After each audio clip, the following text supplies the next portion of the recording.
Well, hello lads. Here I am in another long form content fucking video. Yours truly is about to teach you probably the biggest secret when it comes to doing a good discovery. Now, unless you are autistically retarded and you like to follow a script and never get into any emotional depth in your calls, you can completely leave this video. But if you actually have a brain cell and you do realize that the way to get emotional leverage, to get stuff done in the fucking call, to get discoveries that will get so much fucking sauce in the call that the prospects will be crying and telling you, please, I'll buy whatever the fuck you have. I need to fix this. The way to doing that, it's literally explained in this video. Everyone on calls is always jumping onto the next thread, the next line of questionings, the next topic, and they never go vertically. Everyone just go horizontally. Okay, everyone is just changing topics, but never is going vertically in a way that allows them to get depth into what's going on in the prospect's life. If you can master that, I can fucking promise you, you will be having people begging for you to help them. All right. So what you're going to see in this long form content, basically, which is just a group coaching goal that I have, you're going to see literally how to really do it on staying on one topic and not jumping around, just one that is very relevant.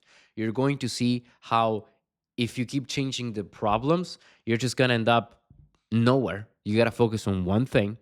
And I don't know. I got like 20 fucking notes for you here. Just watch the fucking video, realize that this is the fucking secret, and your skills in sales are going to exponentially increase. All right. So that's it for me. And in case this is the first time you're seeing me, if you don't know already, I make $50,000 a month. I'm traveling all over the world, and I was a fucking brokey, homeless as fuck, and I made it. And you can do exactly the same just by following how I did it, which I'm explaining you here. So, no more fucks around. Watch the video. Don't forget to drop a comment if you like it, and I'll see you in it. Welcome, my to a new Hunter's Call. Let's see what we do today. It's technically the Friday one, so this is supposed to be role plays. So, interesting. The three people with very particular levels of melatonin are not showing up again. So I already roasted the fuck out of them. So hopefully that will make a good change. Now, when it comes to you people, my two black brothers, my Asian brother, the women, and special military operation, plus Carlitos, let's see what we can do today. So Tyler raised his hand and he left. Black people behavior. However, Kevin raised his hand as a fellow black brother. Very good. Very good. That makes a lot of sense. So, Kevin, start. Talk to me. Black psychology, first of Yes. all. Also, yeah, there was, on Anjaneta's call when you were talking about right now, he's not of deserving. Well, you didn't say exactly that, but you said right now you don't really deserve the 10K that you earned last month or something. Yeah. I was gonna ask, why do some people get more than what they deserve in a sense? Because we see other people in certain, like in the sales community, get these sort of positions, but sometimes they don't deserve it. Like, what do you? So sometimes it's just stupid luck. Hmm. Maybe you literally know, maybe your cousin works on a great offer and he just hook you up. That actually happens. It's not common, but it happens. Like, exactly. That's a great example. Now, on the other side is that when you look at these people who you say, bro, if this guy is so bad, how does it even make sense that he is making this money, being in this position? And then you ask the guy, and he tells you that he's been in sales for 5 years. Hmm. You guys are speeding up the process by doing so much outreach and doing the right stuff. However, you're all very early into the game. None of you has over 1 year, which is nothing. So it's extremely obvious that it's going to be difficult for you to find a great offer. It takes a while, it takes time. So it's the two variables. It could be just dumb luck, like I said, but also it's because you have been in the game for so long that you start meeting people, you do more averages, you find better offers, and eventually you just get it. And just like you don't even become have to be good. You just find a great offer and you just ride that wave. But if you're not good, you don't know what to do after that, which is what happens to that. He's like, I don't know what to do. I don't know how to make money. So now he's Mm. playing influencer. But yeah, pretty much. Let me know if that answered your question.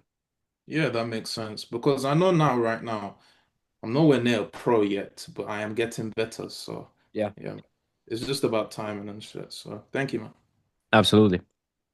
And it's part of the process about getting better.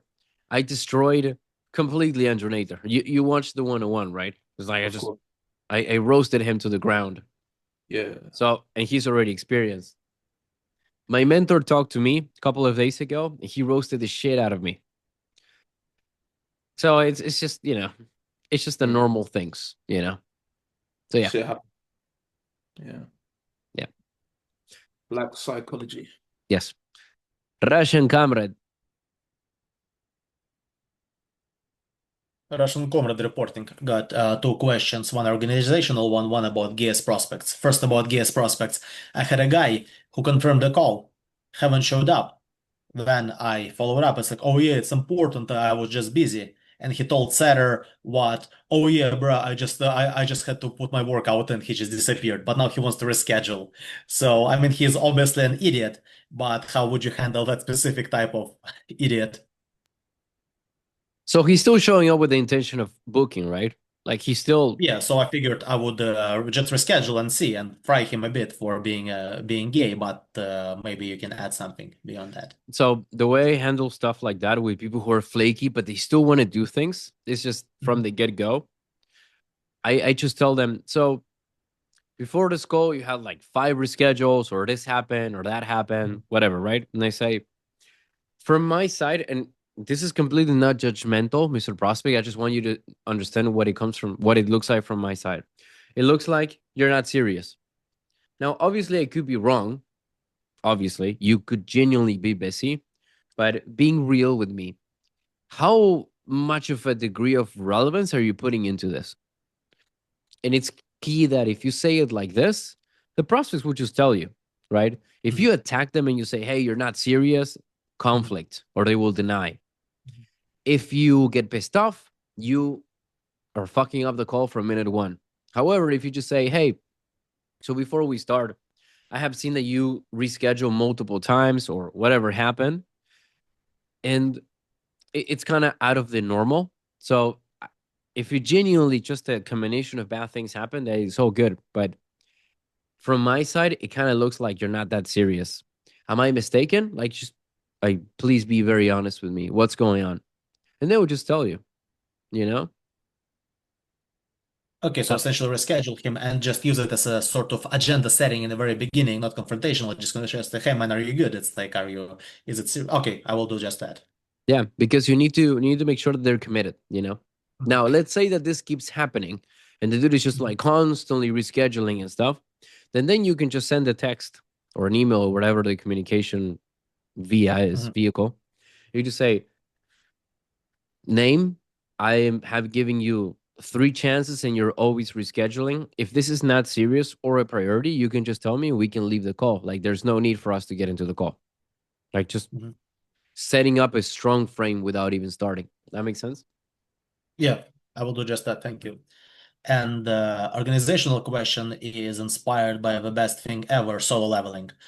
When it comes to organization and gamification of a process, I saw you had, I'm not sure if it's a separate app, like almost like a list of daily quests, something like that. I have something somewhat similar. I liked your system better. Would you mind maybe sharing what you do specifically so we can adapt those same systems? It's the real world app, the Andrew Tate one. Mhm, It's $50 a month. So mhm, it has a, by the way, it has a lot of content. You don't need to pay mhm, $50 a month for that, obviously. mhm, You don't have to. Mm, but it's literally an app that, mhm, so I st- I click on the app. mhm, If it ever loads, for no reason it's not loading. Oh, there we go. So, and as you can see, it has general tasks. It has tasks for tomorrow, mhm, which I only have one. It has mhm, my daily quest, things that I have to do, mhm, and it has my daily work, things that I have to do daily of working. That's how mhm, I do my schedule, right? Like this. Now, mhm, do you need the app? No, obviously not. And probably if you look it up in the App Store or Google Store or whatever phone you have, you can literally see that there's a bunch of apps of this, and they're like $5, honestly. So I don't know. That's one. And another one, you can just use whatever phone you have or laptop. You can mhm, just put, in the notes, you can just put like bullet points, mhm, and that's it. Or you can also do it by hand. I just do it mhm, on my phone because it's very practical. It's fast. I always have it with me. And every time that I know that I need to do something, I just write it down. Like, and this is how I never miss things. Or if I don't do something, I'm like, I know I need to do this. I know I need to do this, right? So I don't know. For example, I order for tomorrow a desert.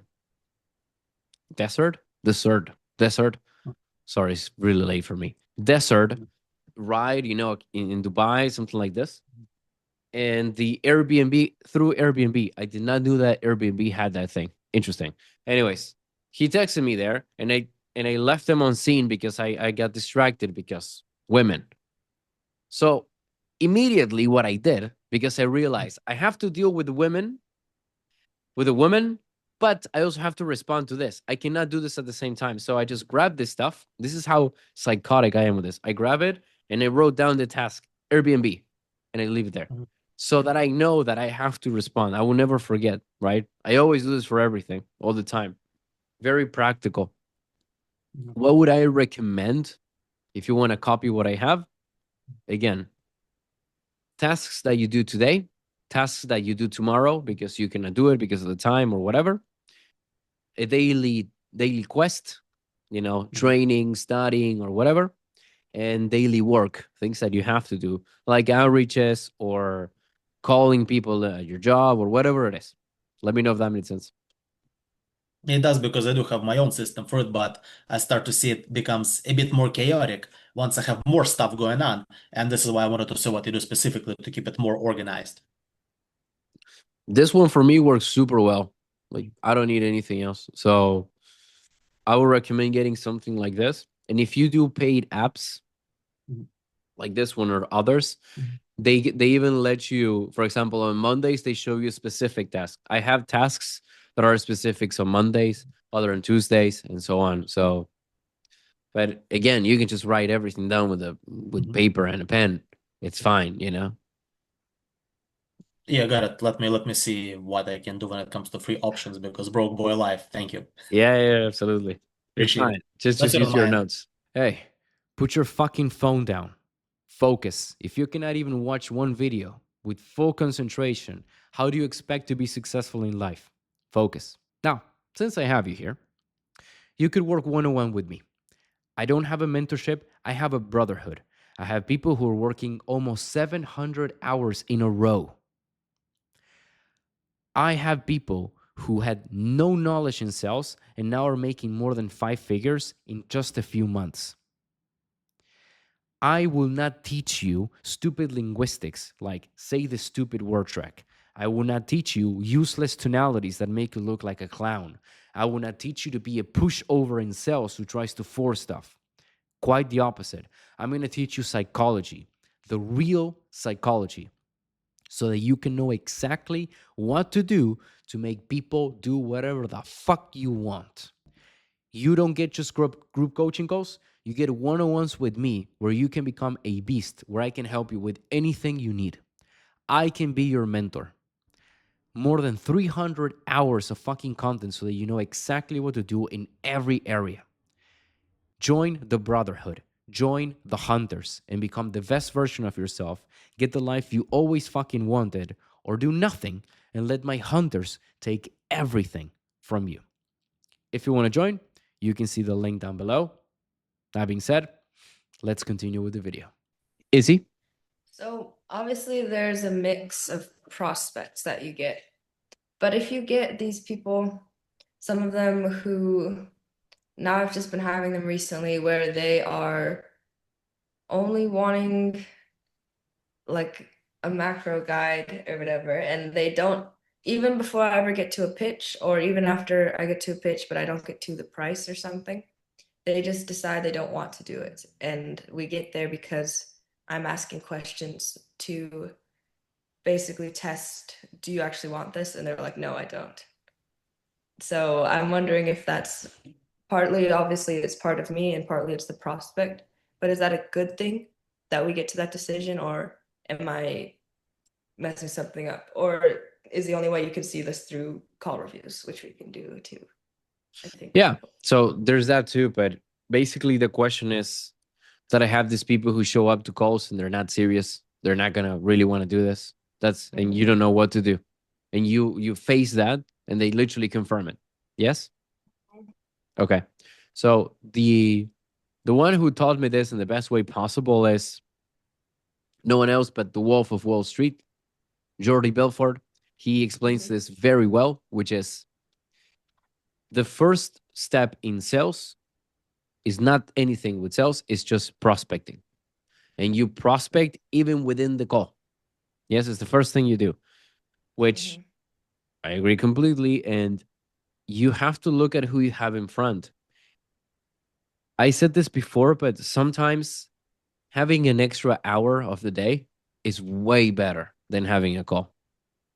Now, it depends on who you're having the call with, right? But never be afraid of calling it as it is, because if the person is not serious or committed or like really wants to do this, the best scenario, it's going to be, I want to think about this and we can get on a second call later on, and way better to just leave it there. I'll give you the resources. Watch this. We can talk on an email on WhatsApp. And if you're more serious, we can start doing this stuff. Right. It makes sense.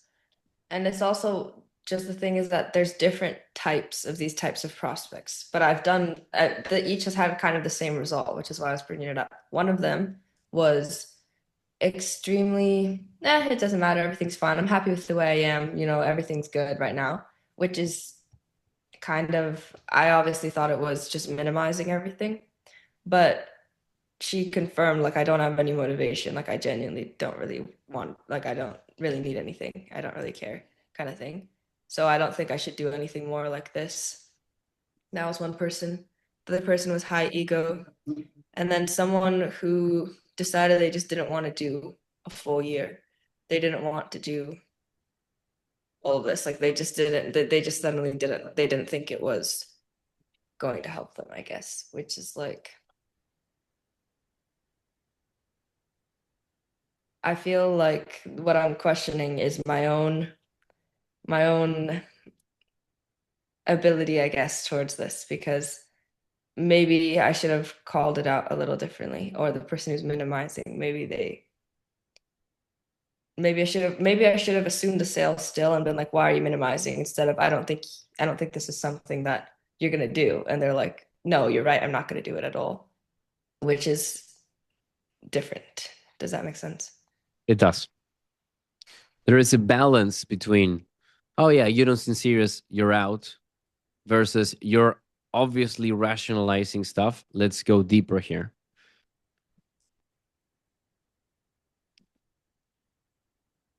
It's very difficult.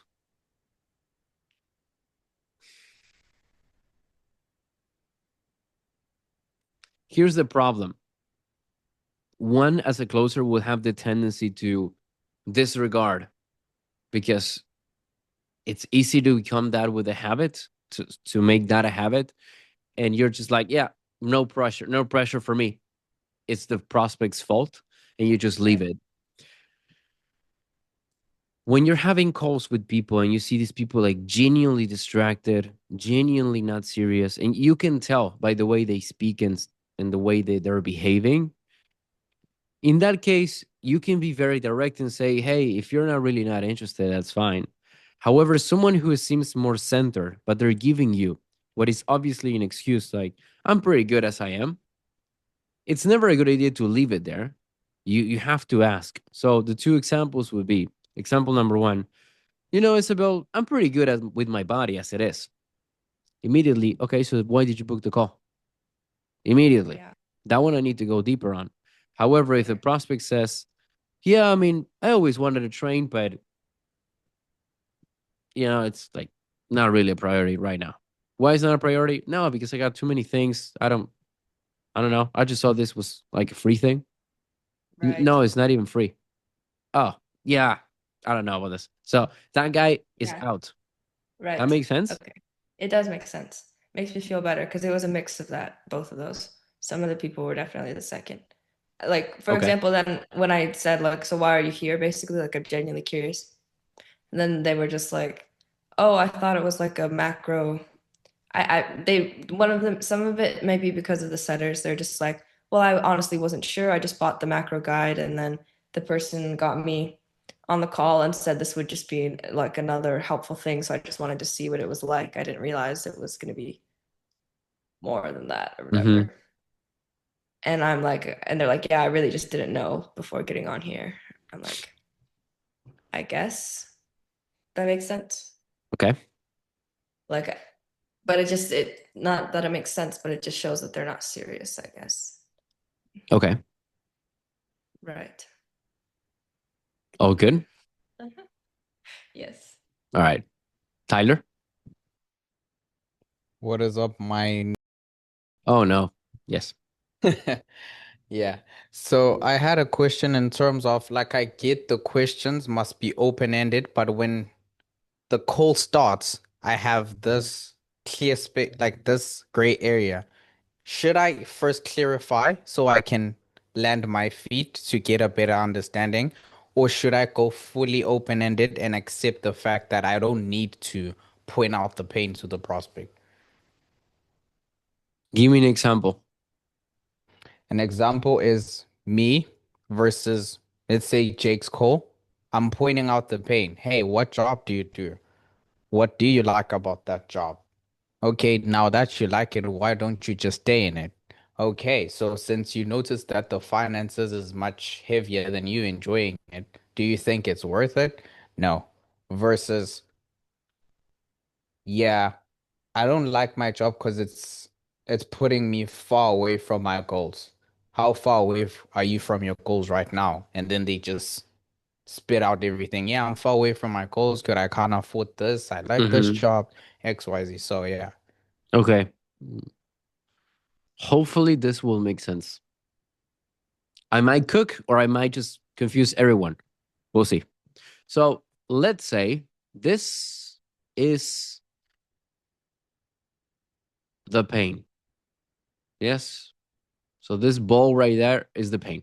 Yeah. Now, the questions that you ask, I'm going to put them in 3 colors. Could be, so actually, I'm going to draw, this is you. Where's the color black? Here it is. This is you. All right. This is you. Boom. That's you. So you can ask 3 types of questions. You can ask questions like this, which is extremely open ended. Okay. As you can see, it's like, this is like, look at all the things that we're basically talking about. An example is basically, how's life? So that's example of this question. How's life? It, it could be, and the answer could be anything, right? The second example is going to be this, which it will be more narrow towards here. All right. And in this case, the example is going to be how's your job going? Okay. In this case, basically, you are pointing at something, but you're being so open-ended anyways that the answer could be multiple things. Yeah. In the last example, you have this, which is basically going directly here. And the question is, do you like your job? Okay. Which obviously the weight of someone is going to answer this is yes or no. That's it. Which one is more effective? If you go with, do you like your job? You're going to get a yes or no. And that is it. Also, you're going to be salesy. You're not going to allow the prospect any type of chances of them to sell themselves into what you want, which is them telling you that they hate the job. But if you say, how's life? They might not even talk about the job. So the point is that you ask an open-ended question that is, as you can see, in a way, focused towards the pain, but it is open enough so that they have room to talk about it. Is this making sense? Oh, yeah. Yeah. Now I get it. Now I finally fucking get it. Because my problem was going on the extreme side in terms of how is life in general. But you're pointing towards the pain, but also leaving space for them so that they can have their opinion in. At the same time, they will give you the pain regardless. So, yeah, that's good. Okay. You need to always remark where's the direction that you want them to go. So if I'm persuading, influencing anyone into something, I need to give them some type of direction without telling them go here. So in this case, I'm not telling you that you hate your job or that you love your job. I'm just asking, how's the job? And you're gonna tell me that by yourself. Mm-hmm. The other way of doing this is what I usually do on calls, which is I'm just closing every door in life, and the only one that I'm leaving open is the one that I want to discuss about. So it's indirectly, I'm also taking you into one direction. Those are the two ways you are open ended, directly or indirectly. But you always need to be open ended in a way that you give the prospect the chance of selling himself to you with the stuff. Otherwise, it's, I don't know. You watched Generator's call today? Yeah. Yeah. So, for example, one of the questions he says, I can see that you are with urgency on this. I can see that you something like that. He was like very extremely salesy. That's not what you want to do.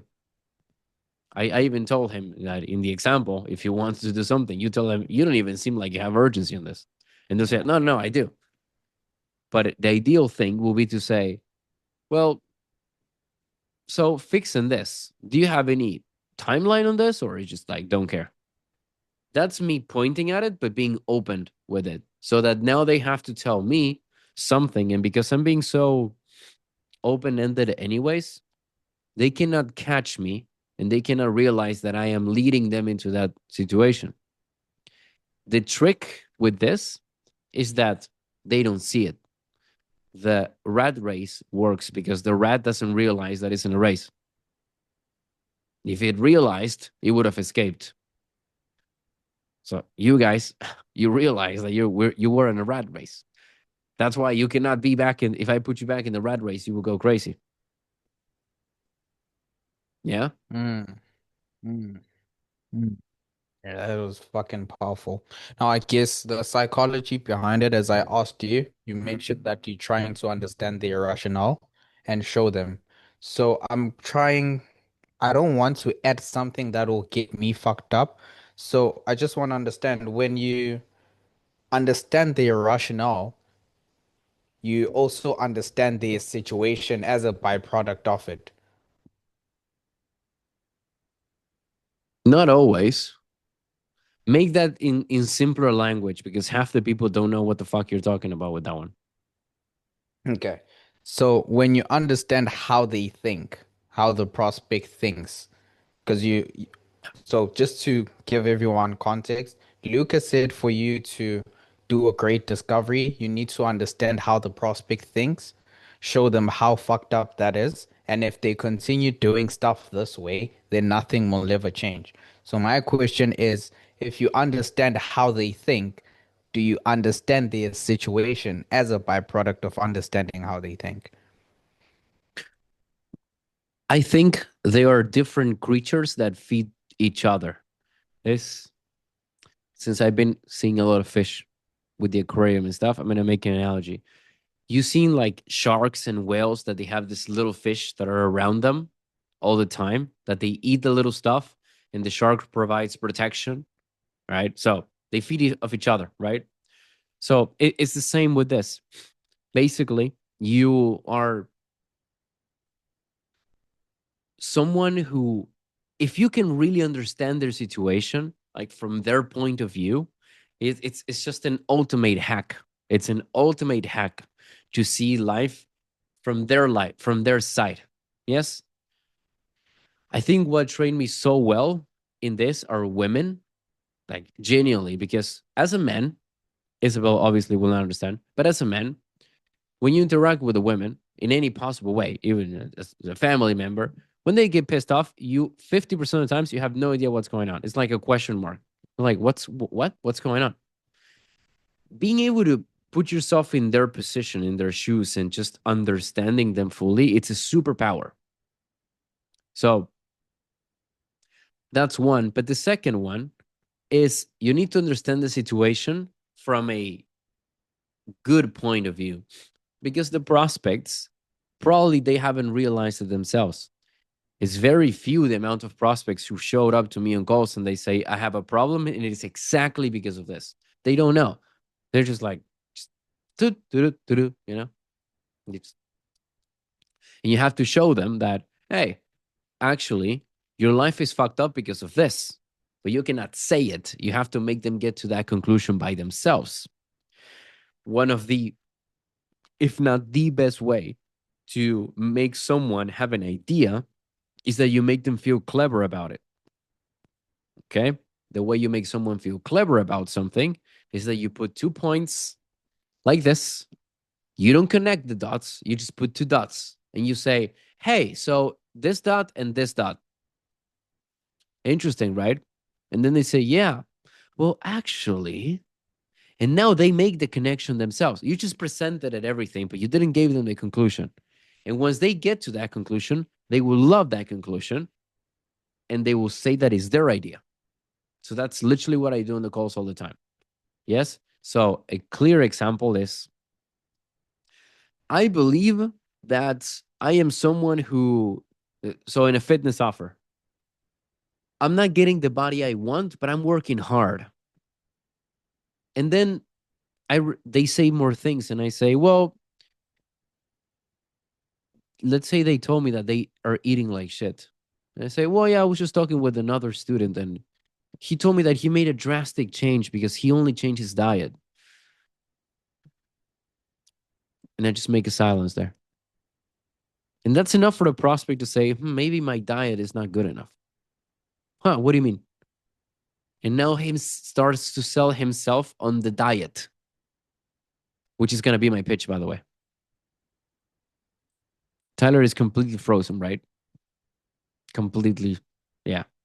Well, anyways, hopefully he will understand or watch the recording.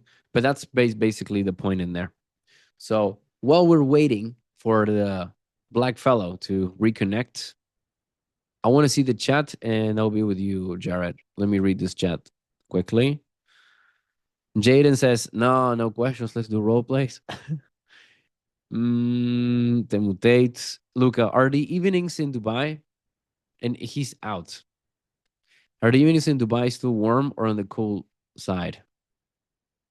Well, technically, it's winter in here. I had no idea. Did you guys know that it's winter in Dubai? I'm with the shirt. It's 24 degrees Celsius. which is cold usually where I live, but still, yeah, Dubai is quite hot. Casually flexing. What am I flexing? My watch. What's your sleep schedule? Jaden just asked me a bunch of questions and leaves. What the fuck? What are you guys doing? Just asking me questions and leaving.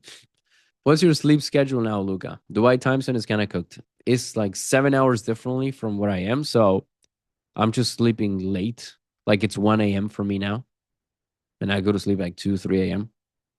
so that I can kind of match. But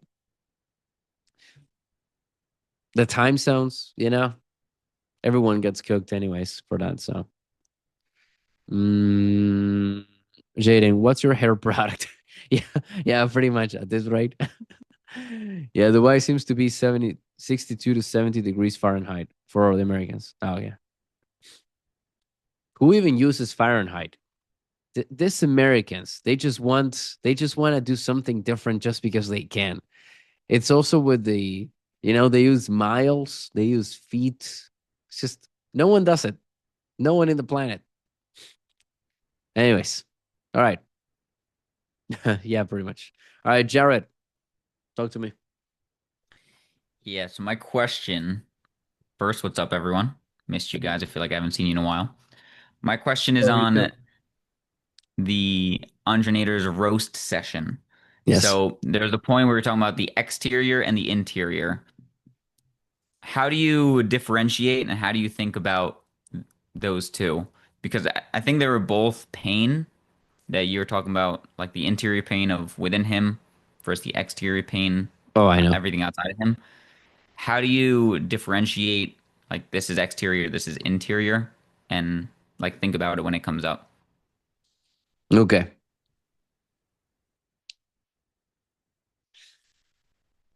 Especially in that example, I think it was easier to identify with that prospect, but you have to think about it in a way that when people are using disassociative language, which is basically, I don't know if you know that. Do you know what that means? Nope. It's when you're talking basically in like third person instead of myself. You talk about most people have this struggle. It's yes, that's an example. Another one is I think I gave this example to Isabel, which is I can say my arm, associative language, or I can say the arm, disassociative language. Yeah, so it's basically not a part of me. What that prospect was doing is using a lot of disassociative language, like the job. Most people have this problem, and other examples that he gave. But basically, he used that a lot. All right. And then when Andronator asked him, like, what's the problem with the job, something like that, he went out and said that, well, the customers, the prospects, they do this or like whatever. So it's not his problem. He's just externalizing the blame for everything. The problem wasn't the question. Well, I mean, the questions weren't good. Roasting Andronator again. But the problem was the answer that the prospect was giving, because maybe a different prospect would have answered, well, the problem in this job is that I don't enjoy it. Now that's associative. Or I'm tired all the time in there because people treat me badly. Do you see how that is associative? And I'm even including other people, but I'm making it up on myself. That guy was mostly talking about external. The problem we talk with external stuff is that it doesn't feel it doesn't make an impact on yourself. And a great example, an analogy in sales for you is, if I ask you, why are you not closing? You could answer me in a way that is, well, the prospects, man, they're not qualified at all. That's not your problem then. There's nothing you can do to fix it. And if I ask you to give me thousands of dollars, you're not going to fix a problem if it's not yours. It's the business owner's problem. It's the offer's problem. Yeah. However, if I ask you, hey, how are you doing with your offer? How are you doing with closing? And you say to me, well, I know that I should be starting harder. I know that I should be working more, and I'm not doing it because I'm spending all day with my girlfriend. Now, considering there's an offer for that, it's way more likely that you would actually spend money to fix that if it's a problem, because it is a problem that you have. You're taking ownership from it. All right. A good way of uh, a good way of differentiating is that, is there any type of ownership there? You know, is this making sense? Yeah, this is making sense. So my question would be, if how can you tell if it's something that's, let's say, rationalization, or if maybe what they're saying is actually true? Like maybe the issue is with something external. So the whole point is that everything is a rationalization, and the more on the outside you are, the less power you have. So me drawing this for you. Mm-mm-mm-mm. So me drawing this, basically, you have the, it's so difficult to write with this. What the hell? The exterior, which is everyone else's fault. Everyone else's fault, okay? Not mine. The middle point, which is basically other people. I'm gonna explain it like this. I made a video on this, but I'm gonna make it super quickly. This is gonna make it have a lot more sense. And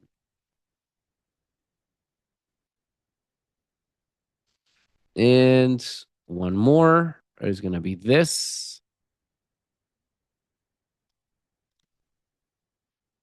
So, what is the explanation with this? That the more on the outside you are, the less power you have to make them buy. The more on the inside you are, the more power you will have to close them. So, what does that mean?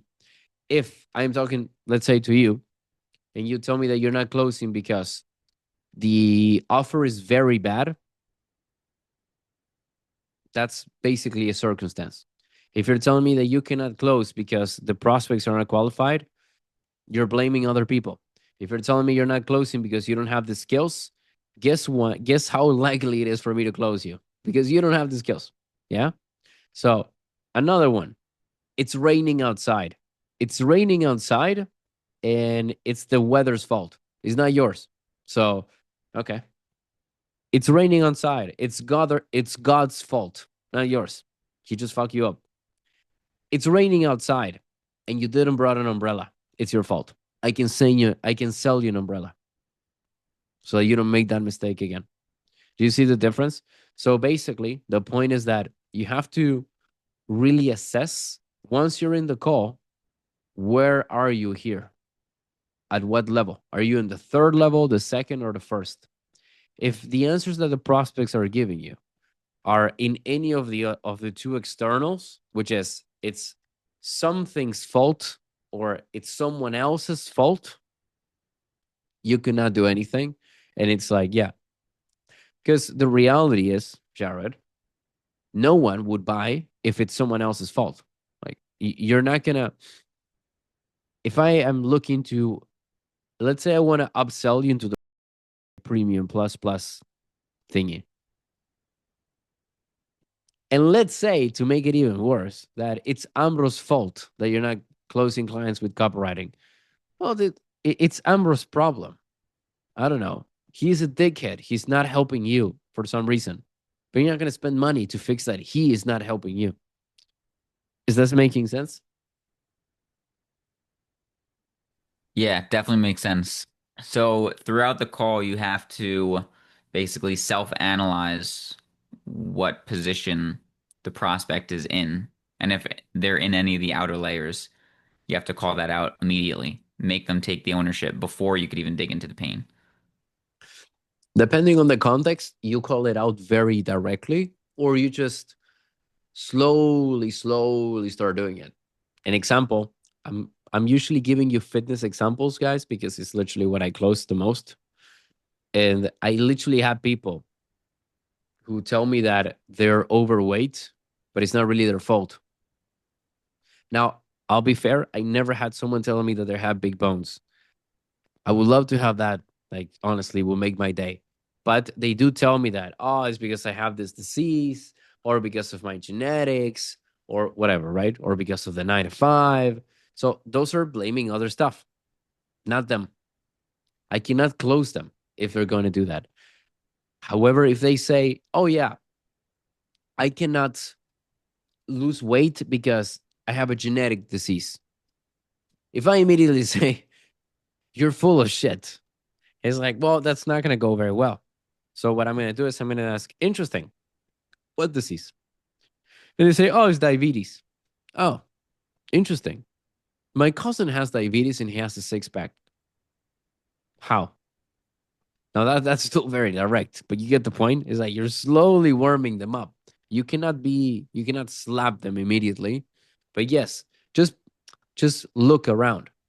If I have you as a prospect, I'm pretty sure that I can just tell you, yeah, you're full of shit and you know it.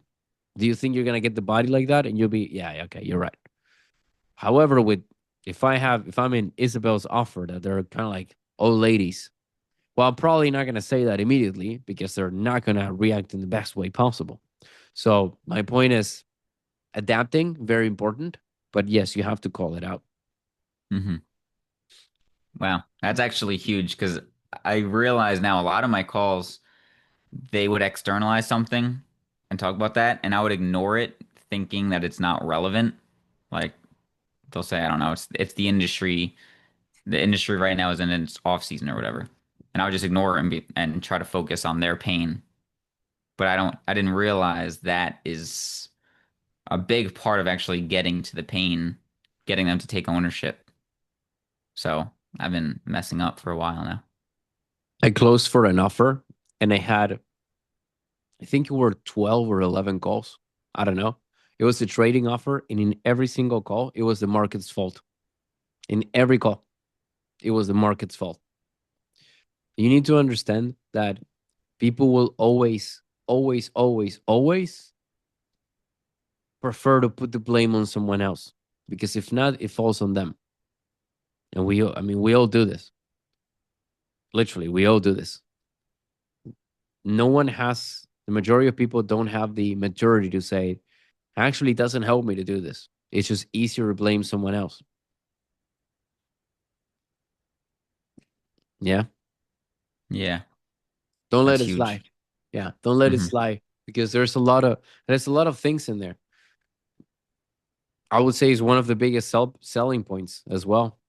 You cutting out that rationalization is tremendously important because imagine, since I talked about the trading offer, imagine that you really believe that it's just the market's fault, and I just leave that, you know. Then at the end, I tell you it's AK. Well, I mean, why would I spend $8,000 if the market is gonna fuck me up anyways? Hmm. So you see, it's pointless. So, for example, you said something about because it's off season, something like that. I don't know. Yeah, Okay, so why would I spend money if it's off season? Like it makes no sense. yeah. You see, you cannot Hmm. let that slide. That's huge. I appreciate it. All right, good stuff. Anything else relevant in the chat? He's busy eating noodles. Nah. Like my end of day lesson. A man convinced against his will is of the same opinion still. Yes. Do you think there are people who make money in these markets conditions? Like that's such an overused question, but it is good. I mean, it's a perfect question. Like it just really puts you on the spot. It's like, well, actually, yeah. But What would it's you what? not to get in line, but what would you use instead since it's an overused question in that specific situation? Since it's overused, maybe a variation of it. I usually just say, usually, the thing is that when people give me an objection like this, I just do this, and that's enough. I don't know what to tell you. Like when they say, "Oh, it's the market's fault." No, it's in the fitness that I'm always dealing with. It's like, yeah, it's the genetics fault, or it depends on who I'm talking about. To be fair, if someone is really serious when they say, "Well, the fault is my genetics," it's like, okay. But if so, you can tell people usually Mhm. lower their voice, they look other ways. It's like Yeah, I mean, it's yeah, I mean, my genetics. If you answer to me like that, I'm doing this, and that's usually enough, surprisingly. Now, let's say that you need to call it out a bit. Mhm. I'm going to use any variation. I'm just going to say, okay, do you believe thinking that way will help you? Mhm. Now, do you believe that no one can make it then if they have your circumstances? Mhm. What I used a lot, not on the last offer that I used a lot, which is to enhance it, which is, Mhm. and again, it was also fitness. And I enhance it by saying, so yeah, I have this condition or whatever. And I said, okay, let's say that that condition is even worse than what you have. Okay. Would you still be able to do it? I mean, if I really put my effort into it, yes. Why? Because it's important, because it's possible. Okay. Why haven't you? And now you're fucked. So those are the ways that I can do it. This is not a bad question though. Like you can still ask it this way. Do you think other people have done it in the same conditions? It's just that it's very overused. Like, and also it depends a lot on how you say it, because if you don't say it very curiously, like, you're gonna sound like a dickhead, like a complete asshole. Yeah, I can see Like it. yeah, it's like, ah, so do you think other people have done it? Well, yeah, I mean, go fuck Mhm. yourself. Like, obviously, it's not the best question to ask, but it depends on how you say it. If you say, well, do you think other people were able to do it, in the same conditions as you? That doesn't feel like I'm berating you. Mhm. Yeah. Can you guys hear the Essentially, yeah, don't Ferraris be and autistic. Lambos? Mhm. It's crazy. Mhm. But what you said, Russian comrade? Yeah, essentially, don't be autistic. Don't use it as a word track. Use it as a general idea in the conversation for someone who is Exactly. full of shit. Exactly. Exactly. The only valid excuse is that you. Oh no. Do you believe Yeah, thank you, thinking Luca. that will Appreciate help you. you? Yeah. Yeah.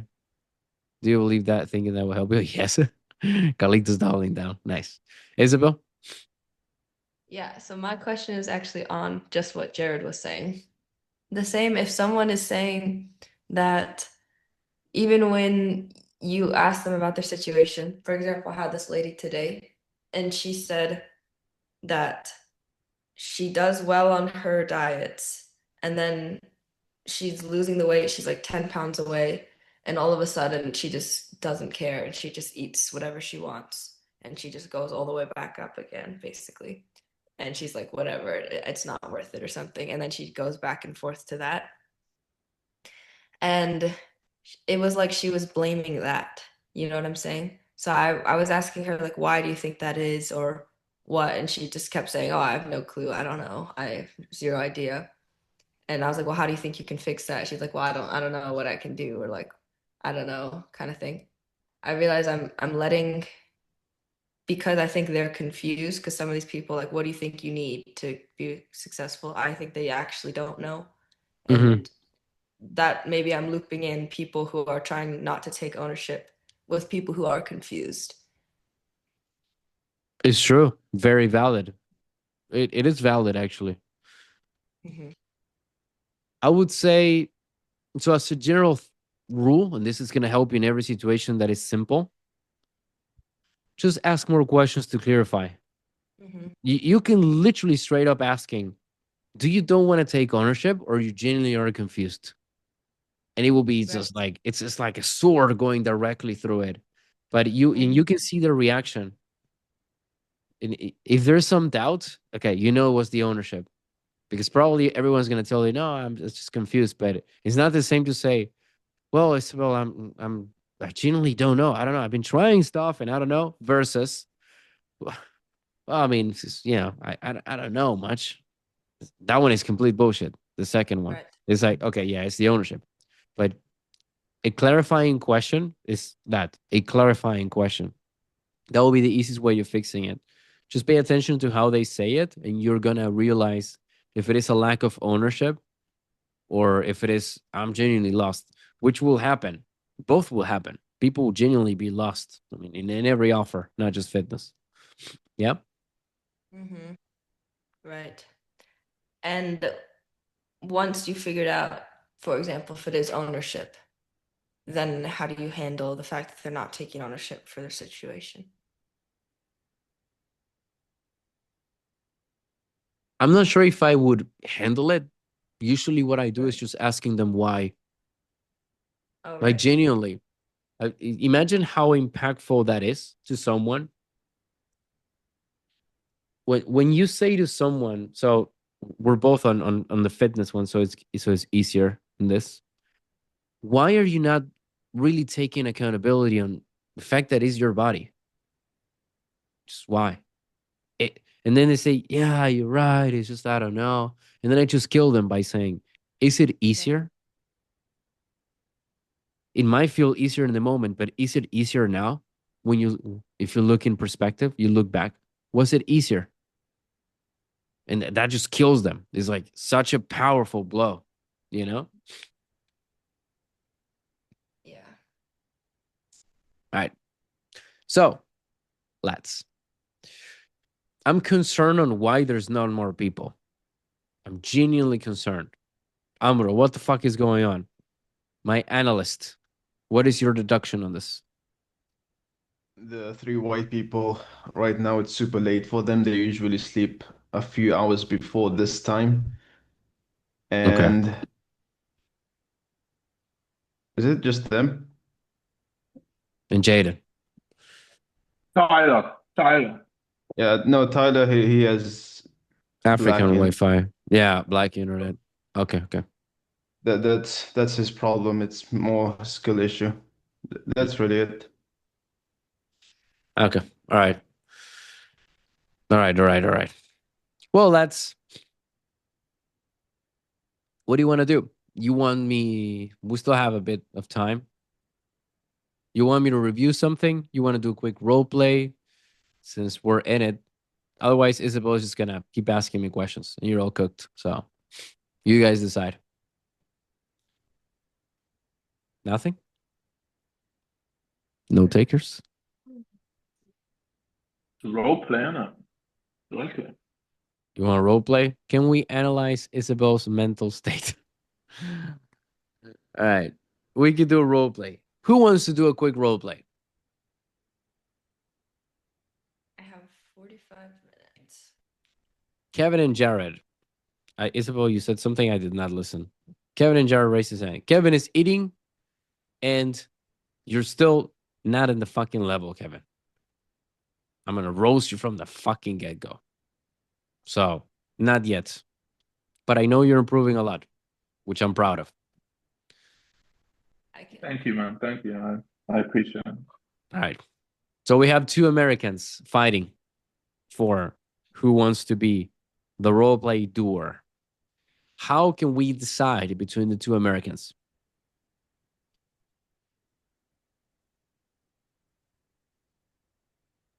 Flip a coin. Do we let God decide since they're both God people? How would I know what will be God's decision? We can't even measure their heights because they're literally the same height. I think Isabel is taller, actually. Apparently, Isabel is super tall. Fight to the death. Oh, Just test the Bible first. test them with Bible verse. Oh, no. Jared is cooked. I think I'd win actually. No. Still, Jared won actually because he lifted his hand first. Isabel said something and I didn't listen. So, technically, it's order. And also, Jared hasn't been in like 7 goals. So, okay, Jared, I'll give you the benefit.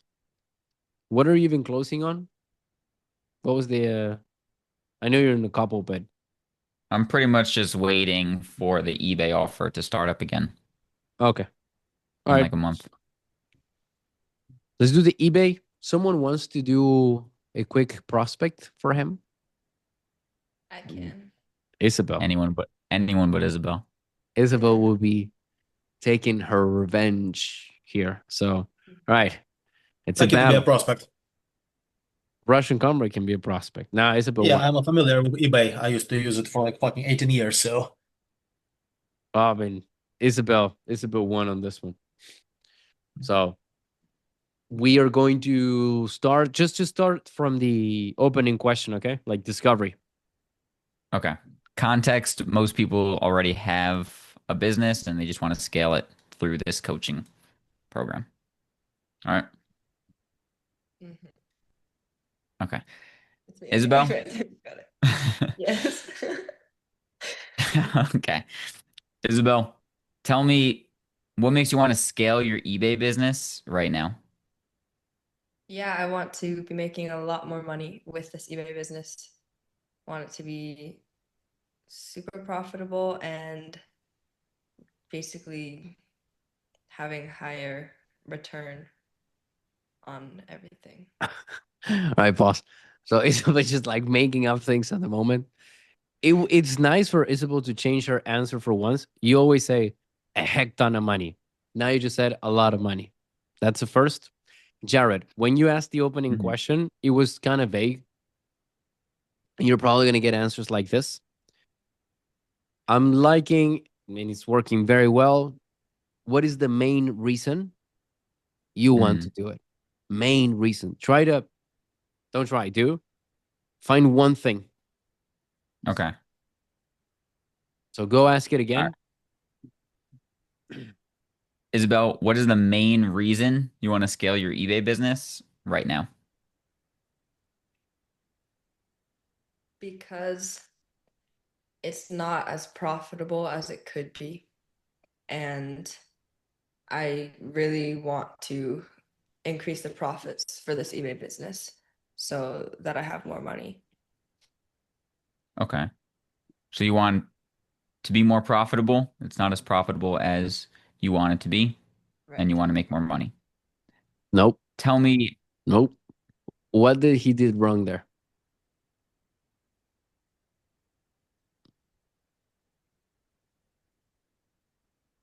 He, I mean, do Yeah, you we're guys see the basically missing all the European people, pretty much. was it a retarded recap? Mm, like it how wasn't is to it? the negative until the end. Exactly. Uh, How would you say that in a negative way for her? Ask a question so that she has to repeat it. Right. okay, so you're not as profitable and not making as much money as you want. Ask it as a question.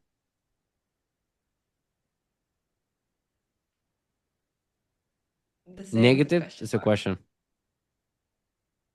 So you're not profitable and you just want to escape that. That's one way. Another one is so basically you want to scale your business, but you're not profitable. You see, it's different ways. You're just kind of like Mm, asking it as a question. I'm giving you variations. Usually, what I would just do, I would just say, so right now, you're not profitable. And I'm literally staying because she didn't get much, anyways. It's like she just said she's mhm, not profitable. She wants to make money. It's like, okay. But the point is negative with a question. Why? So that they repeat it back and they say, yeah, I'm not profitable. So mhm. it's a three-way strike. I'm not profitable. You're not profitable. I'm not profitable. And she's Okay. hearing that thing three times. Yeah. hmm Okay. Anyways, you just said that. Isabel, keep going.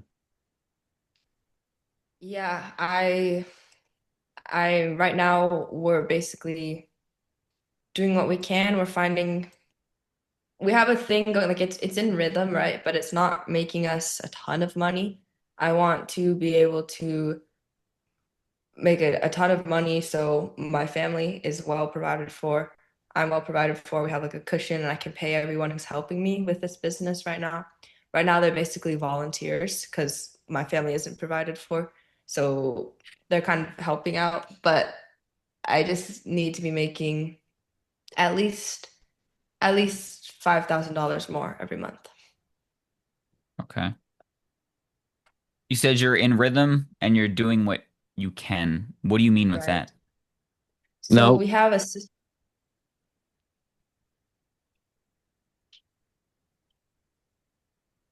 What do you need to ask? How much she's making? Almost there. why she needs to make more.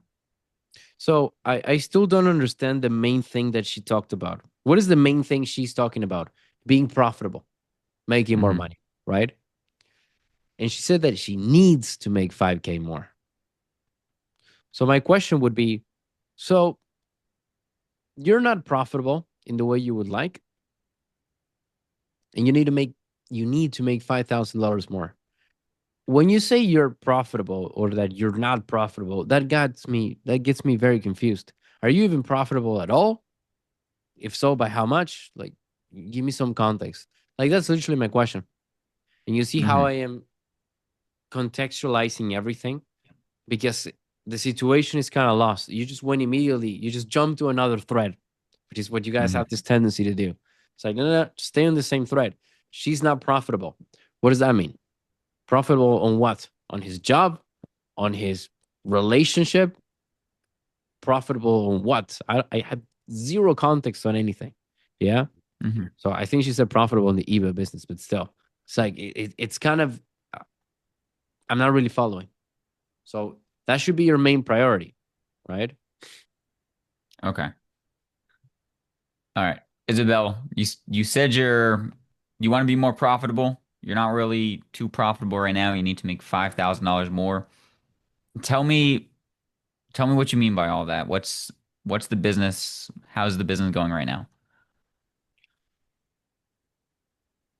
Well, we're in rhythm, but yeah, we're not. I need to make 5K more. Okay. Are you profitable at all right now? No, actually, no, not at all. We're breaking even. So right now we're making 3K from the business, and that is enough to cover all the expenses of my family and the gas and like the refurbishing products that we're buying and stuff. But barely enough. A lot of it is from volunteer help. It's from volunteer even paying and stuff. And then we're just not really there. I need to be making 5K more so that not only is my family covered, we have like at least 2K or something to spare, and then I can actually pay everyone who's helping us, and we can get more stuff to start refurbishing everything a lot nicer so that we can sell more. Okay. So you're making 3K in revenue, but your th expenses are also 3K for your business. Yeah. Now, when you say you need to make 5K more, is that 5K revenue, 5K profit? No, Profit. now look at the Russian comrade. He's even yawning, so bored of the question you asked. So there are two paths you can go here. Number one is, I don't understand why you need to make more money if you can pay the stuff. That's literally the question. Second one is, which will be the one that I will be going with. What do you mean with volunteering? Are people just working for you for free? Why? I'm gonna make you feel guilty, like at all. Immediately, I'm gonna make you feel very guilty about that. Like that's Mm, immediately where I'm going. So go with that one. You'll see. okay. Okay. Isabel, you said you have volunteers. Are people just working for you for free? Yeah, so my parents and my husband's parents are all coming and helping out, and the kids are all helping out, and my sons, they're in high school, so one of them's in college. All of their friends are coming and helping out. So we have a big group of boys. They all look out for stuff in their own neighborhood. They all come. They like doing it. It's like a fun group activity thing for them, but I'm not able to pay any of them anything, and I feel like I should be giving them something because they're spending a lot of time working with us. If they're doing this as a fun group project, why do you feel like you need to be paying them? Yeah, it's just a lot of time for the boys. I know they have other interests, like they all are on the soccer team and they're all doing school, and it just makes me feel guilty that they're just spending a lot of time working with me and they don't really have anything to show for it. I feel like if they got another job, they would actually be getting paid in the same time and they're doing like the same amount of work. I know like their parents, I doubt they say anything, but it's like I feel like I'm doing their families a disservice because the kids could be getting paid doing the same amount of work somewhere else. Hmm. How is that doing their family a disservice? Wait, Well, wait. Good. You can make it more tailored to her. You just made it about the Oh. family of them. Hmm. Make it about her. One example, what I would have, give it a shot. I want to hear what you would say then, just with IQ. How are you doing a disservice to them? That one could be leading, but you're Okay. getting there. So my question would be, so you're feeling like these people could be having a better opportunity and you're just holding them to work with you for nothing? That's like immediately I'm making her feel so bad.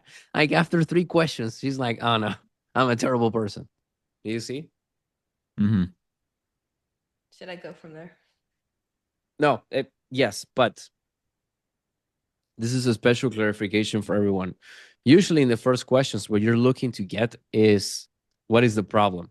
Yeah, we're going on a bit of a side tangent here to make her feel guilty, but it's such a perfect tangent that I'm just gonna take it. I'm gonna use it. Hmm. All right. And then I'm going to link this to the pain. I'm going to use it to just uncover. So this is the perfect example of how you can stay in one thread and just keep going on the same thread without having to flip into another one and still make a lot of progress. Yeah. Very, very important. Could this be what the problem is, though? It could be Like, though. isn't that the And same thing? that's kind of like the fun part. It could even be that. Now, I don't know. She said that she needs to make $5,000 more. Maybe it's because she wants to pay these people. Or maybe it's because she just wants to go to the Bahamas. I don't Hmm. know, right? But Okay. I want you to see how things are going, how fast things are going. I don't know if you watched the latest. Did you watch the latest group call that we had? I was there live, but yeah. You were there about the Hmm. questions that were like leaps. Hmm. These are leap questions. You're doing a great job. These are leap questions that, in if you guys are paying attention, you can realize how much we're getting with such little questions. It's like we're going in massive directions, right? So let's see where this goes. Okay. So, Isabel, you have these people volunteering. You're, or they could have a better opportunity going out somewhere else, yet they're volunteering for you and you're holding them back from that. Do you feel like you're holding them back?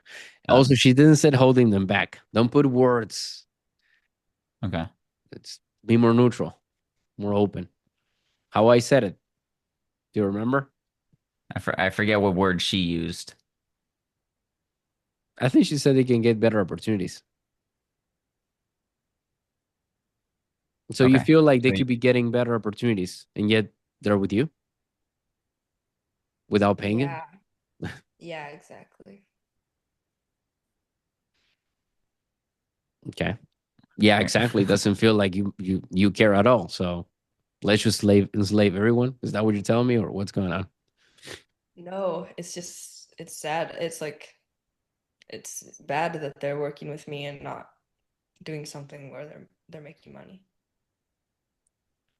So why do you keep them working with you? Stop, contextualize. So you said Okay. this is bad, and that you're doing them at the service. Why do you keep them then? You see how that is way more powerful? Yeah. Contextualization. Yeah. We I mean this actually sounds horrible. We really need the help. Like we couldn't even do it without the boys actually. And I don't know, the boys they don't see it as something that's doing themselves a disservice. Like I said, they find it really fun and they're all hanging out and everything. But I know that it is technically a disservice because it could be getting paid somewhere else. So I feel personally guilty and like I owe them something better than that. Okay. So why do you keep them working for you? Yeah, like I said, we really need the help. But Okay. yeah, we just need to pay them basically. That's So you're doing them a disservice because you really need the help. no, yeah. I know it sounds really, really, really, really, really bad. Yeah. It makes me actually feel really bad. But yeah, that's why I really need to scale my business because I have to pay them. I'm going to pay them for this time that they worked already in the past. But How I long need to have they do been working? half a year. Okay. So 6 months they've been working for you for free. Yeah. What are your thoughts on that? What are you going to pay them? Okay. What are you going to pay them? I'm going to pay them. Actually, I haven't really thought about that, but yeah, gonna pay each boy at least $1,000 for what they have done. Okay. Do you think that's fair compensation for them? No. How many are them? How many of them are they? There's 6 of them. So you have to pay them $6,000. Nope. No, no, no, no, no. So there's 6 kids, but you also said that your parents, the parents of Hmm. your husband, I don't remember what you said, or and something more. All these people are also helping you. How many people in total are volunteering, basically working for free for you? Basically 17. You see where this is going? What I mean with follow one thread? Hmm. You jumped into a different thread. I didn't. I kept on the same, and look where we are. Okay. But she mentioned 6 people.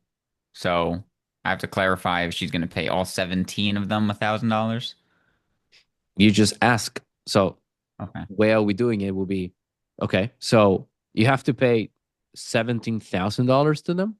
Oh, No, I would only pay the boys, not my family. why not? I feel like they, at least like my kids, You the think they money's don't still, expect that? yeah, they don't expect it. But Oh, they it's they like, told you. I don't expect any money. I'm happy to work for free. yeah. Interesting. Where do you get that family? What about the kids though? What did they told you? Well, of course they would like it with some money, but I think they'd rather have their needs taken care of by their parents than some money. So $6,000 for half a year. You're just gonna pay them just that, or is the $6,000 that you're gonna pay for every month? No, not for every month. So that's the I would total. well, that would be for what they've already worked. But moving forward, I would probably pay them all like $600 a month. So basically, 1,000 each divided 6 is $166 per month. How many hours do they work with you? They worked like all summer, so basically like, and the rest in the mornings and evenings on school days. So I don't know how much per kid per day or whatever, but I'd say they worked like 60 hours a week. Why do you say it like that? How do you feel about paying them $166 a month? No, yeah, that's absolutely nothing. So do you see how this it just gets, you're just it's an excruciating guilt. She's using kids pretty much. It's like Hmm. it's terrible. And you can just keep going with the same thing. Like, what will be your next question on this? I would say, well, she just said it's absolutely nothing. So I would say, do you think you have to pay them more? I was gonna ask that, but first I was gonna ask the age of them. Okay. Because when she says that, they're like, well, I don't know, depends. But let's say well, they're 10. It's even worse. It's like, so you're using 10-year-olds and you're barely paying them. It's like, it's awful, you know? But you see how I'm just stacking things? Hmm. And we never even left the thread. And look how quickly it gets. This is what I mean with questions to just jump, you know? Very difficult. We haven't even discussed the why now. We haven't even discussed what has she tried to fix this. We're just Hmm. boom, boom, boom, going deeper on this, making her feel bad. This is how you get. Obviously, we're stopping every 3 seconds, but imagine this is a serious call. And again, I think the best person will be Isabel to tell how she feels with these questions.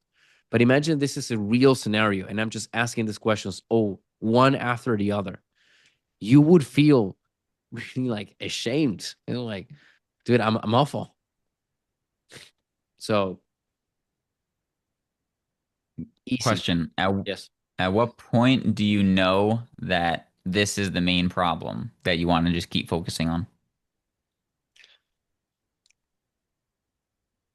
I don't know yet.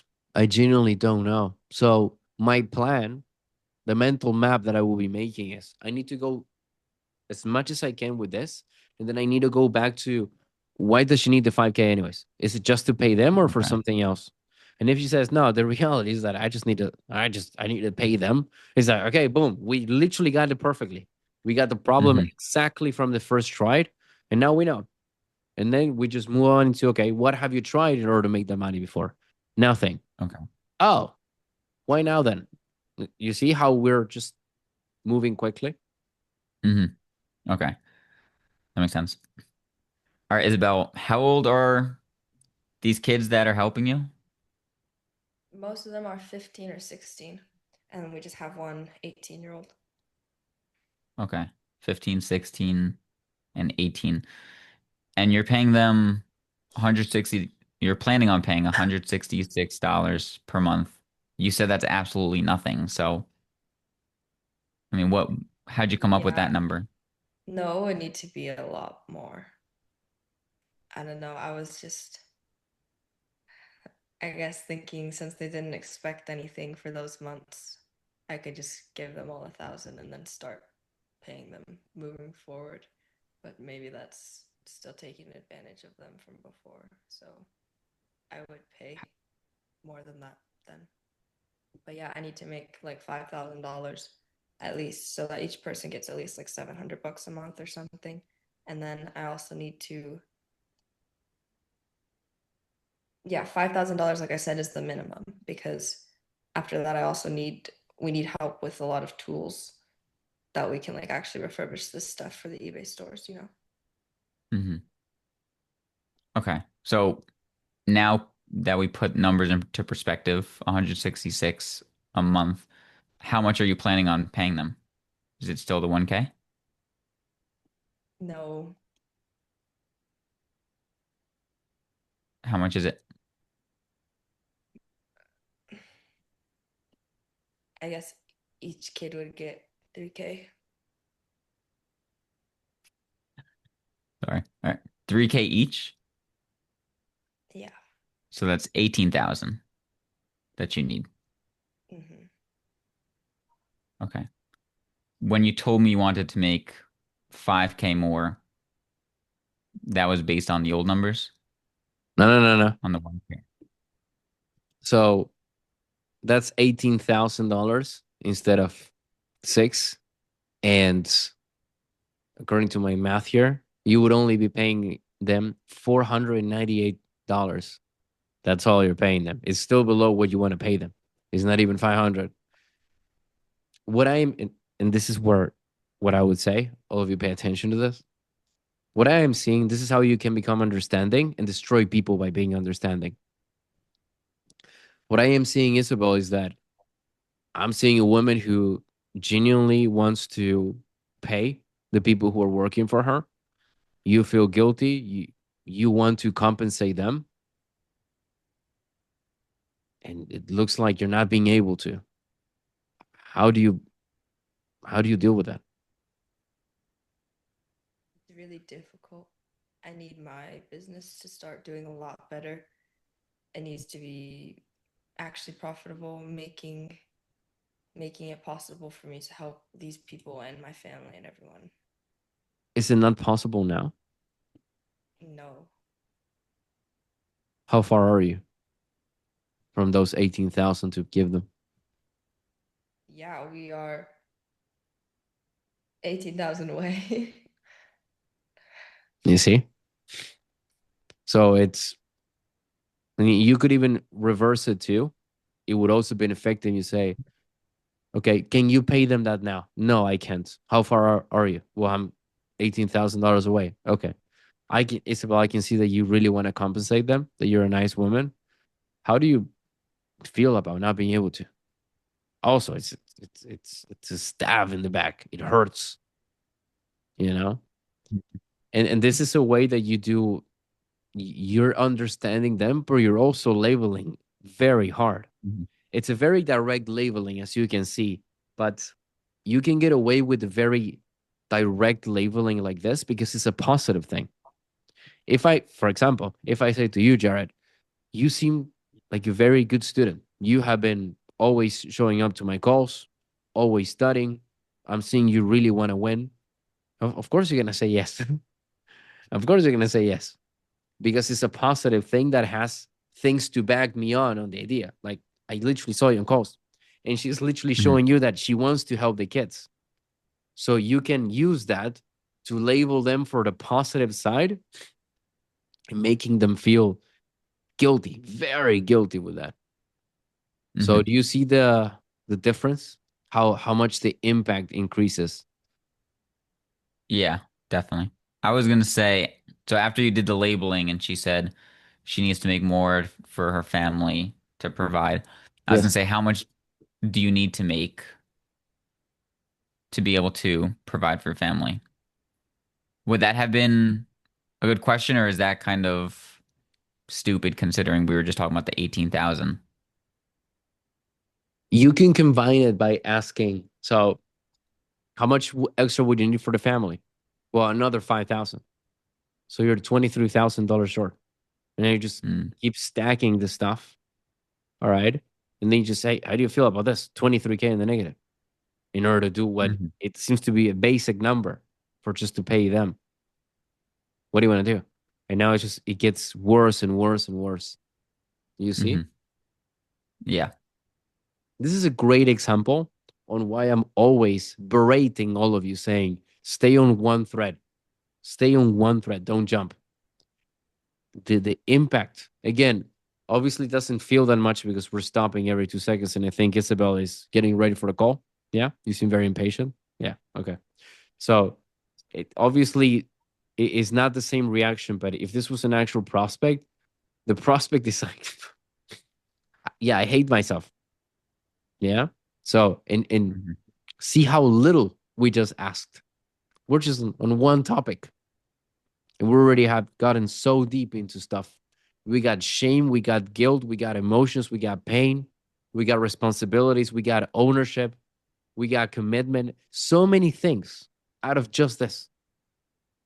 It's I probably been like still 5 or 6 minutes in the what? call. Yeah, exactly. I still have a question on this, on Tell being me. able to stay on one topic. Yeah. It's still like because when someone gives you something deep, maybe they say, I am super unhappy in my body and I can't even stand looking at myself in the mirror. how do you stay on that thread though? Like, how do you keep going on that? Because I'm You want to still role play? yes. That's my specialty. This will Go, hurt. go. Okay. Okay. Yeah, I mean, why is it a problem? Like, I hate the way I look. I can't, like, I'm just really unhappy with the way my body is, you know? You, you said the way you look at yourself in the mirror Yeah. before this. Yeah. What? Okay. What do you see in the mirror? I mean, I see someone who's really, I don't, I can't even look at myself. It's just really big, really fat, really ugly. Do you see how one question That is so good. you see? And also Yes. it's like I immediately go into character, but I realize it's like my face, the way I am so Mhm. lean and so concerned. This makes you open up more. And the fact that I am quiet, the fact that Mhm. I'm allowing you that safe space for you to Mhm. tell me you're ugly pretty much and that you hate Right. everything. You said, what do you see in the mirror? Yeah, because you said like you added more things. I don't know if you combined one question or I don't know, but you said when you I don't started, like you the way I said look in the you hate it. Yeah, and when you look in the mirror, or something, it's like okay, what do you see in the mirror? Mhm. It's like ah, What if they just said, or like if you can role play, yeah, I'm just really unhappy with the way I look, with the way my body is now. how do you look? Yeah, it's still the same. Really good. And then yeah. And then do you even need to go more than that if I tell you, yeah, Off. I hate. Oh You have goodness. no So idea. My calls on fitness are literally a carnage. It's awful. I need to get to that level then. That makes perfect sense. And And that's okay. So if I did say, yeah, I just look at myself and I'm I'm fat and I'm ugly and I just hate it. sorry, I was reading the chat. If you said you're ugly and you hate it, Yeah, if I'm like I'm fat and I'm ugly and I hate my body looking like this. so if you give me certain objectives like I'm ugly, I hate it, whatever, right? I will be again when people say this, I pay a lot of attention. I'll be looking at how you say it. If you say to me, I'm gonna look at the camera. If you say to me, I'm ugly and I hate it, I'm going for the I hate it.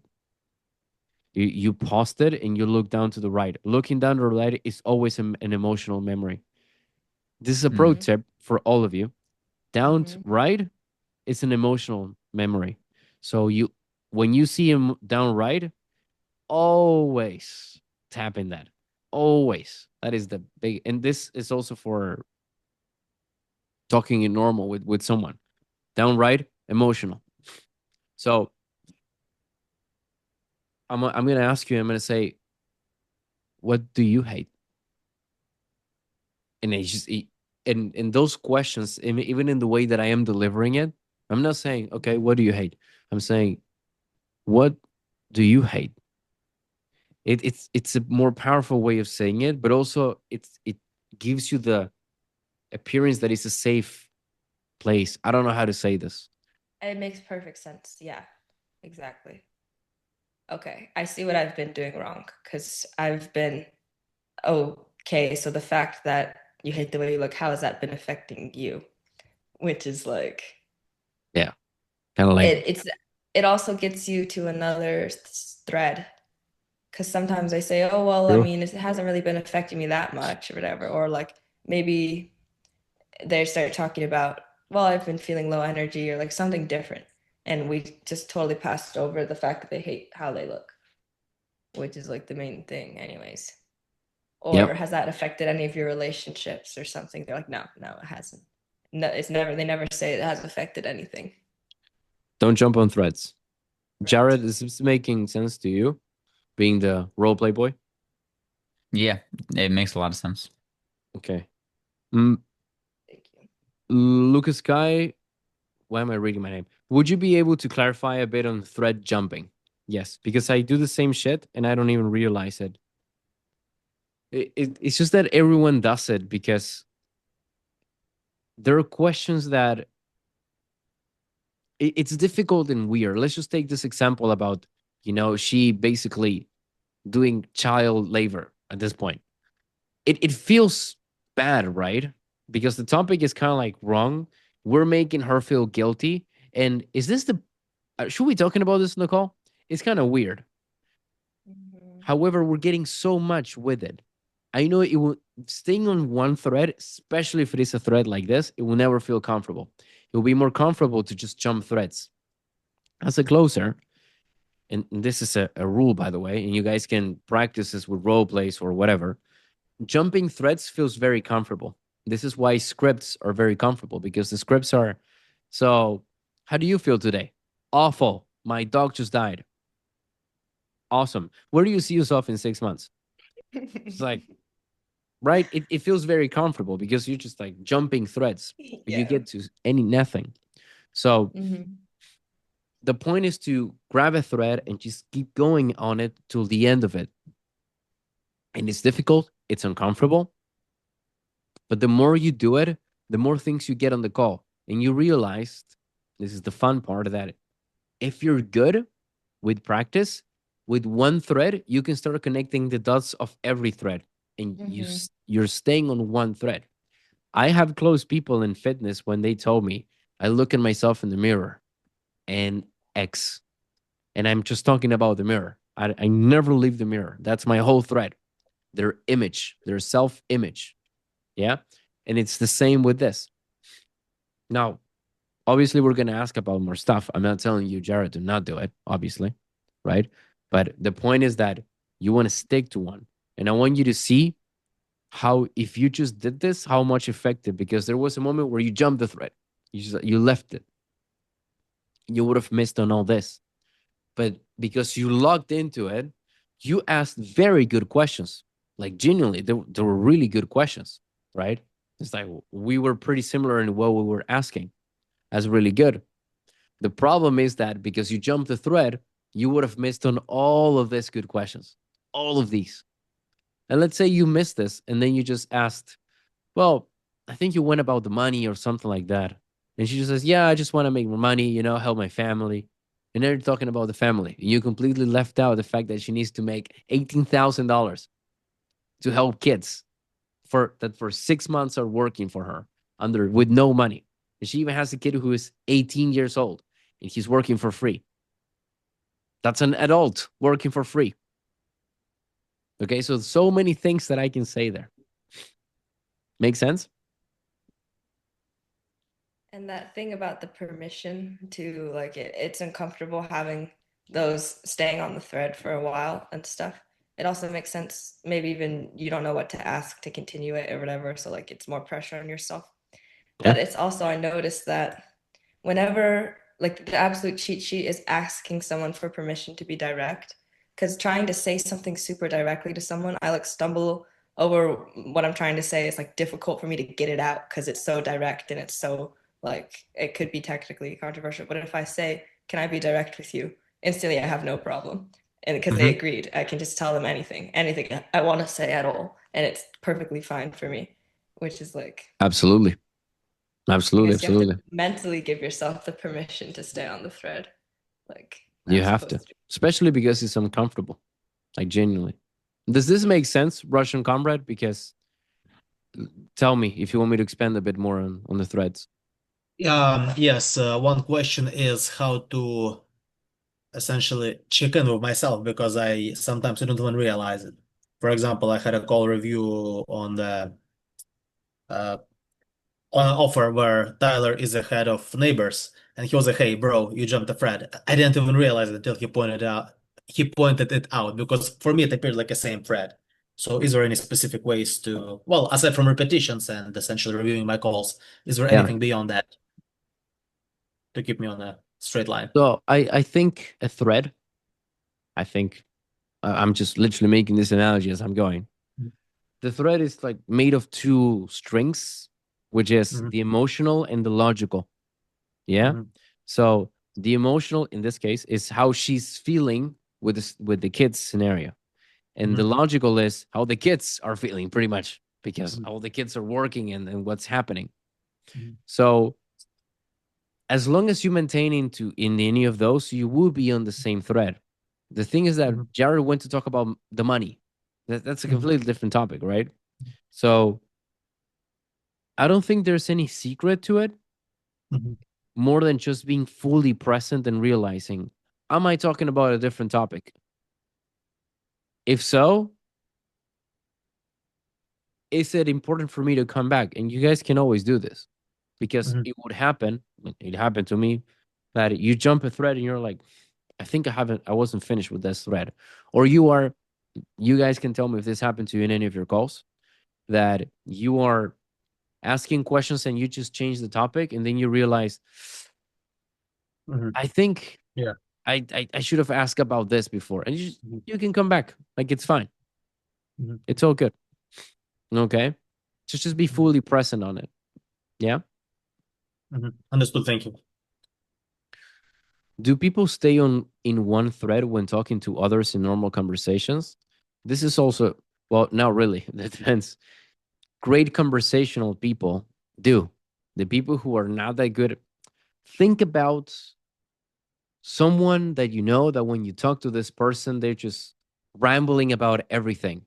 They're just changing topics all the time. For my dad does this, for example. I cannot even talk with a man. He starts talking about X and he doesn't even finish X. He's talking about Y. And he didn't even finish with Y. He's talking about B. He's like, what the fuck are we even talking about? This is not an effective conversation. Yeah. So people do this in normal conversations, but also great people who are great at communicating, they do the opposite. They really maintain themselves into one thing and they even simplify it. Make sense? You still awake? You look like you're about to be falling asleep. It's not bad if a woman uses kids. They even made films on these. Nah. How can I use this in DM setting? The same stuff. So the prospect gives you one thing in particular that is like, this is interesting. Just keep going on that thing. Don't be changing up stuff. The problem with DM setting, well, with sales in general, is that you rely too much on scripts, and that you have to have the capacity, though. I'm not saying that a script is a bad thing, especially in appointment setting. The problem is that you need to have the capacity to say, yeah, this conversation is going nowhere. Script time. Next question. Versus you ask a question and they give you something juicy. It's like, you know what? I'm not going to follow the next question on the script. I'm genuinely going to ask. The example of my dog just died. Well, I'm not going to ask where they see themselves in 6 months. That makes sense? Yeah, because I remember they'll literally tell me a certain situation in their life, like something random. And then in the script, it's like, awesome. So where do you see yourself going in the next 5 years of AI or something? I'm like, bro, it don't make sense, but yeah. Exactly. The rule of thumb with scripts and scriptless stuff is in sales, which is closing, appointment setting, whatever, phone calling, whatever, is Yeah. to think about it as you are talking with a friend. In a conversation with a friend, if they say, my girlfriend slapped me in the face, you don't say, totally get it. Gotcha. You don't, yeah, you gotcha. Yeah. No. You say, what? Yeah. So just being fully present, People who have this capacity are extremely successful. Just to be, I call it the Argentinian cunning, which is like to be fast on your feet, whatever it is, wherever you want to call it. Being fast on your feet is so critical. Great examples of this: Donald Trump, OG, Donald Trump, a beast on this. You guys seen the Hillary Clinton that she says, "Thank God that you're not in charge of the law enforcement." He sorry, I'm dying. Ah, man. 2 seconds. Anyways, He says immediately, because you will be in jail. You guys never heard that? You can look it up if you don't. But Clinton says, I mean, I'm so glad you're not in charge of the law. And he says, yeah, you'll be in jail. So the crowd goes nuts. So my point is, the calling woman pigs, and he says, nah, only Rosie O'Donnell. So that stuff, being sharp like this, such an amazing power. Insane. And you get that by being fully present. And if it got Donald Trump to be the president 2 times, it's probably worth learning. All right. Wait, so that's why on calls you're always so locked into the prospect in a sense where nothing else is in your way. Yeah. Just the prospect. Very interesting. If you see my calls, I'm literally like this. Yeah. I am like just a laser eye. I'm eye fucking them. Yeah. So, So, anyways, that's right. girlfriend slapping you aside. That's a good one. Jared? Yeah, my problem comes, well, there's two. One, when I don't know what to say and I just jump threads, but also when the prospect is on a rant and then they bring something else up, and then I'm just tempted to ask about that, which ends up me jumping a thread. So how do you deal with that? Do you just write it down and ask it later, or do you like ignore everything that isn't important right now? No. If it's something that is really relevant, if you cannot connect it immediately, just write it down. Literally, you gave yourself the answer. Just write it down and just come back to that later. Multiple times I do this, especially with people who are yappers. They give you, I don't know. This might have happened to you guys, hopefully, that you just get on calls and you say, okay, so what's the main reason? You do your opening question and they literally give you the Bible verse. Like they just like start rambling, they just start going, and they give you so many things. Like, where do I even start? So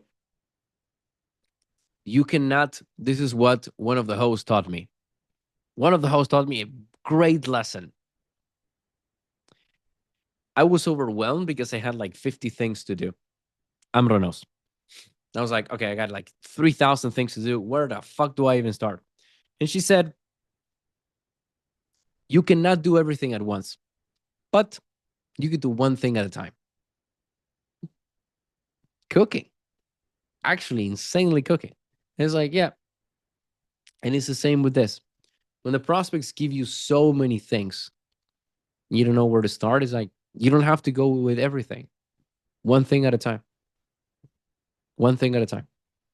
And in how you pick, you prioritize. If they say, I'm sad, my dog died, and I have 3 months before I die of cancer, all right, I'm going to talk about the cancer. But that doesn't mean that I'm not going to talk about the dog, because maybe the dog is the whole fucking reason anyways.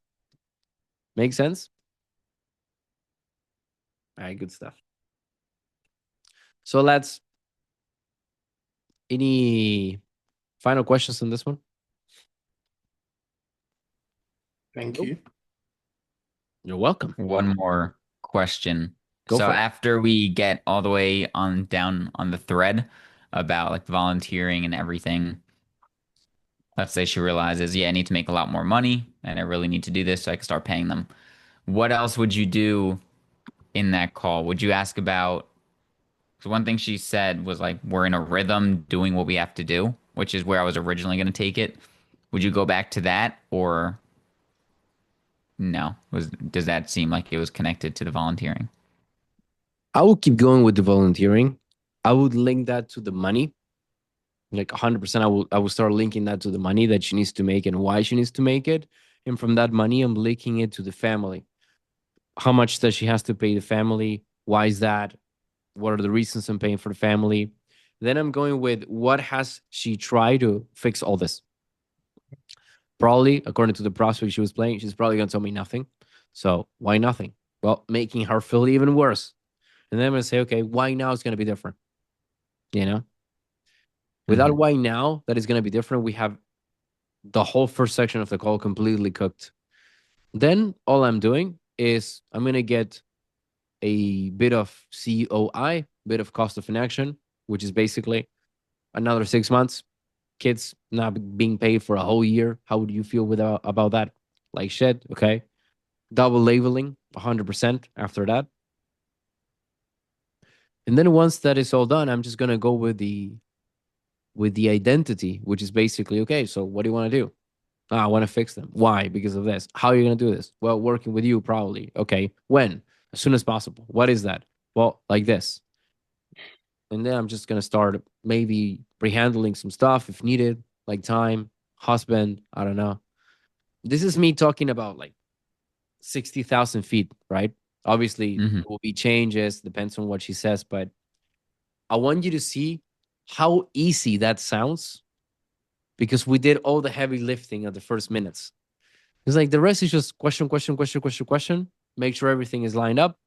Boom, I'm going to pitch you. Hmm. And the price for you not being enslaving people is going to be 5K. That's pretty much. And she's going to say, well, you use that money to pay them. Yes. Why haven't you already?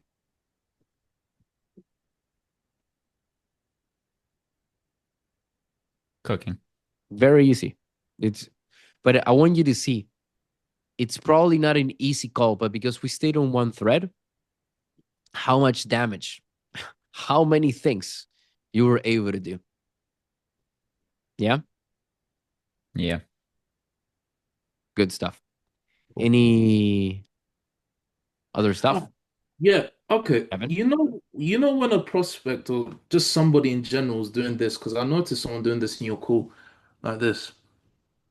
What does that mean? Well, what do you think that means? Girls do Like, that when they look at me.